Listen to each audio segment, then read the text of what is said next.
Welcome to qnawire.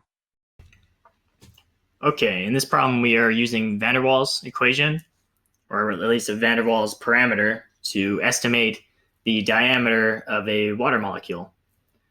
So we are assuming that for 1 mole of gas, the lost volume is the value of B, which is given to us for this molecule of water. Well, rather, volume per mole of water.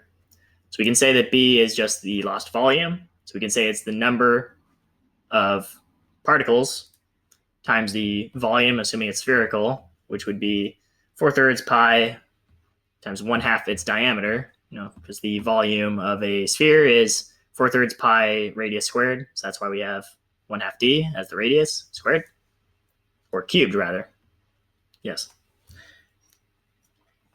Thus, we can reorganize this for d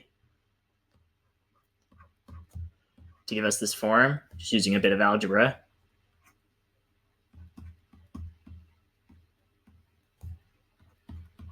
Okay. And now we simply need to plug in values. If we know the value of B, and N is simply the number of molecules in a mole, which is Avogadro's number, we're going to do these replacements. We have 3, B is given to us, all over 4 pi, and then we can use Avogadro's number for the number of particles in the mole.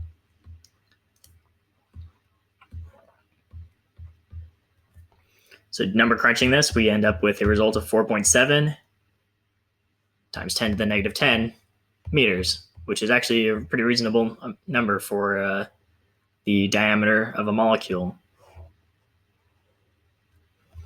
Okay, so just to recap, because we did this quickly, if we assume that B is the total volume lost due to due to all the molecules in a mole, we can simply take the number of molecules, big N, times the volume of each one, assuming they're spherical, 4/3 pi r cubed. We replace r with 1/2 d, because radius is half the diameter.